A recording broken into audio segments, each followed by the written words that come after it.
Hello everyone, RK is this side and स्वागत है आपका निफ्टी के एनालिसिस वीडियो में। गाइज आज के इस वीडियो में हम लोग समझेंगे कि निफ्टी अपना बुलिश साइकिल कंप्लीट करने के बाद भी अभी भी ऊपर ही भागे जा रहा है। तो क्या निफ्टी ऐसे कंडीशन में 19,000 का जो माइलस्टोन है, एक नया हाई है, उसको टच करेगा? और अगर ऐसा करेगा तो उसके पीछे का क्या रीजन बन रहा है वो सब समझेंगे।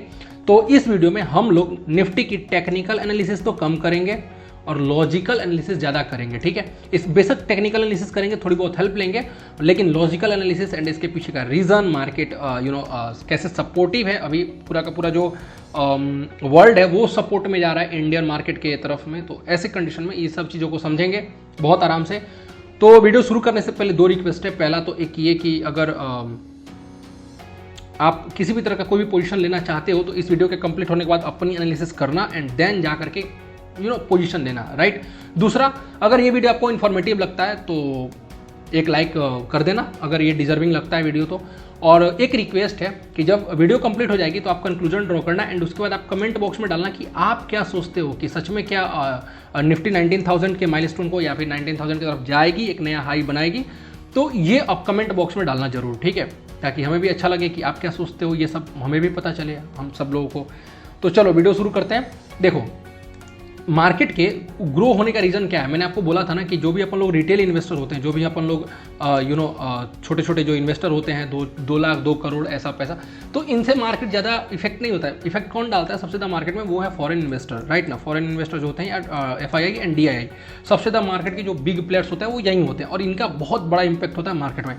अभी आप देखोगे तो एकदम रसिया यूक्रेन का फाइट अभी चल ही रहा है, चाइना ताइवान में टेंशन बना हुआ है, पूरा का पूरा वर्ल्ड का जो मार्केट है वो हिला हुआ है स्टिल। उसके बाद देखोगे तो कोविड-19 का जो पेंडेमिक था उससे इंडिया एकदम शांति से पीसफुली निपट गया, पूरा का पूरा वैक्सीनेशन हो चुका है, कोविड के केसेस कम हो चुके हैं, ठीक है। तो इंडिया इतने सारे वॉर को, मतलब कि इतना सारा जो प्रेशर चल रहा है मार्केट का, उन सबको हैंडल करके भी एक नए हाई की तरफ लगातार बढ़ता जा रहा है। ऐसे कंडीशन में जो भी फॉरेन इन्वेस्टर होते हैं ना, FII जो होते हैं, उनका ट्रस्ट इंडिया पे बिल्ड हो रहा है। तो ऐसे कंडीशन में उनका जो स्ट्रॉन्ग FII का जो फ्लो है, मतलब का जो पैसा का इन्वेस्टमेंट है वो इंडिया में हो रहा है।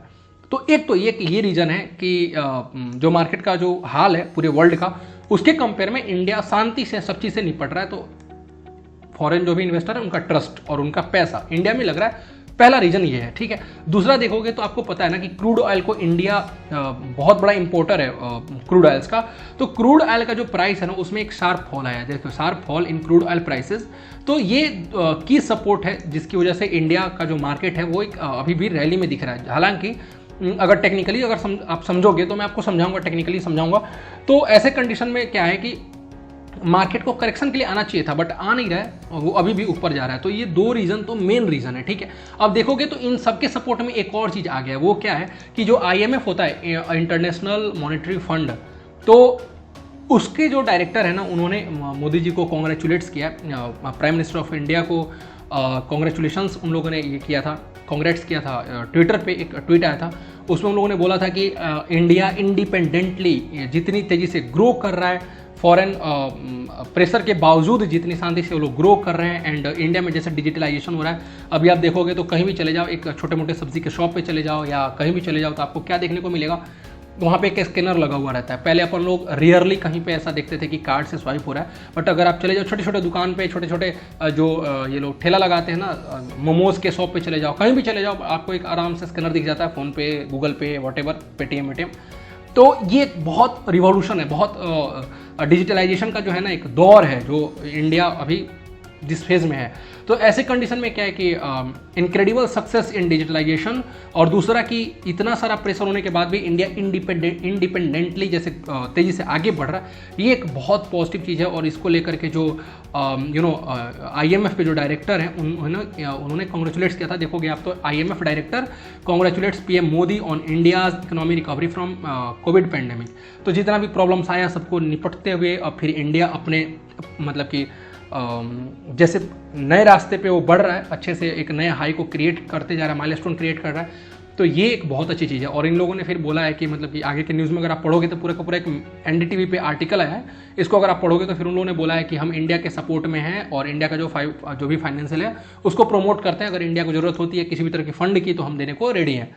बहुत सारे ऐसे देश होते हैं, अपने बगल वाले देश को ले लो, भीख मांगने जाते हैं बट उन्हें नहीं मिलता है, बट सामने से कोई आकर कैसा बोल रहा है कि आपको अगर ज़रूरत पड़े तो हम रेडी हैं, तो एक बूस्टअप मिलता है। आप समझ रहे हो ना, ये सारे न्यूज़ एंड देन इतने बड़े फंड का, मतलब कि इतने बड़े क्या बोलते हैं आपको, फाउंडेशन का बोलना, इंटरनेशनल मॉनेटरी फंड का इनका बोलना आकर के, डायरेक्टर का उनका सपोर्ट करना हमारे इंडिया को, ये भी एक पॉजिटिव माहौल क्रिएट करता है। तो ये कुछ कंडीशन है जिसकी वजह से लग रहा है कि मार्केट अभी भी पॉजिटिव रहेगा। ये 2-3 रीजन है। अब साथ ही साथ एक और चीज़ देखोगे तो आप ये देखो, इसका टेक्निकल चार्ट समझते हैं, तो टेक्निकल चार्ट से आपको कुछ और भी समझ में आए। तो देखो ये है निफ्टी का वीकली टाइम फ्रेम का चार्ट। अगर आप इसको देखोगे तो यहाँ से अपन लोग थोड़ा सा ये कर लेते हैं।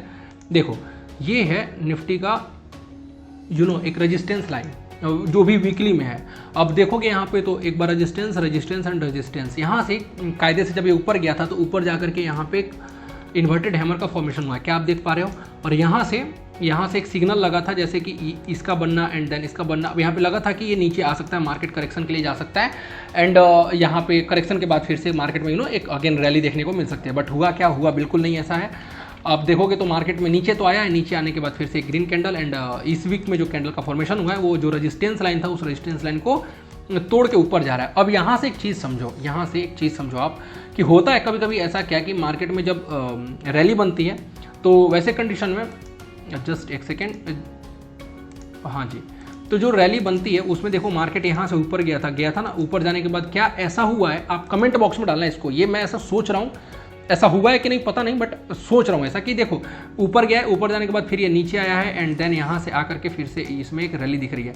तो क्या ये जो रैली है, क्या ऐसा जैसे मार्केट में होता है ना कभी कभी कि मार्केट ऊपर गया एंड थोड़ा टाइम तक फिर कंसोलिडेट किया, कंसोलिडेट करने के बाद ऊपर जा रहा है। अब ये कंसोलिडेशन जोन कैसे मान सकते हैं, क्योंकि अपन लोग एनालाइज किसको कर रहे हैं, वीकली टाइम फ्रेम को। याद रखना इस बात को, एक जो कैंडल है वो 5 डेली टाइम फ्रेम के कैंडल को अपने अंदर समाये हुए, मतलब कि उसके अंदर में 5 कैंडल छुपे हुए हैं। अगर आप उसको डेली टाइम फ्रेम में चेंज करोगे तो ये और आपको ब्रॉडली और बहुत क्लियर कट दिखेगा।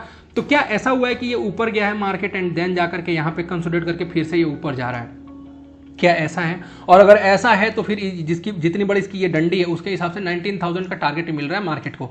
तो क्या सच में मार्केट इसका टेक्निकल भी यही समझा रहा है और जो न्यूज़ में ये सब आ रहे हैं, मतलब कि FII का जो मार्केट में इन्वेस्टमेंट आ रहा है, साथ ही साथ क्रूड ऑयल का, सो जी ये सब जो न्यूज़ है, क्या ये न्यूज़ भी सपोर्ट दे रहे हैं और सपोर्ट दे करके हम लोग को ये समझा रहे हैं कि मार्केट अभी रैली में है और हमें इन्वेस्टमेंट करना चाहिए, हमें भी इस बुल मार्केट का फ़ायदा उठाना चाहिए। क्योंकि जैसे अगर आप कैंडल का देखोगे, जैसे कैंडल का यहाँ पे फॉर्मेशन हुआ है, जैसे ये बहुत अच्छे से बहुत प्यार से इस कैंडल को इसने इस रेजिस्टेंस को इसने ब्रेक किया है, ऐसे तो समझ में आ रहा है कि ये 19,000 के आसपास में जा सकता है। और न्यूज़ भी सपोर्ट में है, वर्ल्ड मार्केट भी, वर्ल्ड मार्केट बोल रहा हूँ मैं, जैसे हमारे लिए न्यूज़ आ रहे हैं, जैसे इन्वेस्टमेंट आ रहा है, तो ऐसे क्या मार्केट ऊपर जा सकता है। कमेंट बॉक्स में जरूर डालना कि आप क्या सोचते हो। एक और चीज़ जो दिखाना चाहता हूँ जो टेक्निकली हम लोग को सपोर्ट कर रहा है वो देखोगे आप, तो ये है इसका daily time frame. And daily time frame में भी अगर आप देखोगे तो यहाँ पे गोल्डन क्रॉसओवर हुआ है। गोल्डन क्रॉसओवर क्या होता है, जैसे देखो ये जो ऊपर आपको पतली सी लाइन दिख रही है 50 EMA है, यानी कि शॉर्ट पीरियड का टाइम फ्रेम EMA है, और ये 200 EMA रेड वाला।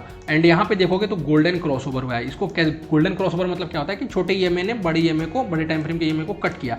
ये जो गोल्डन क्रॉसओवर है ना, ये भी अपन लोगों को एक टेक्निकली सपोर्ट हैंड प्रोवाइड कर रहा है कि मार्केट यहाँ भी अभी भी पॉजिटिव है। देखोगे तो नीचे आया, जैसे ही नीचे आया इसके आसपास आते ही इसमें एक पुल बैक दिख गया और मार्केट ऊपर जा रहा है। तो क्या ऐसे कंडीशन में जो हमारे लिए इतनी सारी चीज़ें एक साथ पॉजिटिव हो रही हैं, ऐसा कुछ निगेटिव नहीं आ रहा है हमारे पास कि मार्केट को नीचे लाने का, तो क्या इतने सारे, मतलब टेक्निकली देखोगे तो दो चीज़ें इतना आराम से, यहाँ तो एक गोल्डन क्रॉसओवर, दूसरा यहाँ पे आराम से रेजिस्टेंस लाइन का ब्रेक होना, साथ ही साथ न्यूज़ का पॉजिटिव होना, क्या ये सब चीज़ मिल करके मार्केट को 19,000 ले जाएंगे?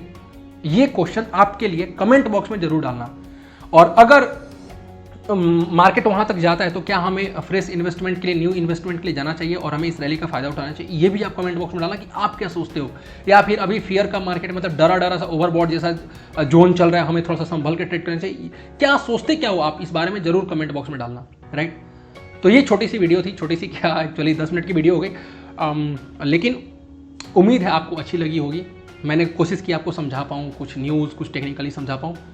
तो अगर आपको वीडियो अच्छी लगी तो लाइक कर देना, और आप क्या सोचते हो मेरे लिए वो ज़्यादा इंपॉर्टेंट है, तो कमेंट बॉक्स में जरूर डालना। बाकी मिलते हैं नेक्स्ट वीडियो में, तब तक के लिए bye bye, take care and thank you so much for watching this video. Updated रहना चाहते हो तो सब्सक्राइब भी कर लेना। Bye bye, take care and मिलते हैं फिर।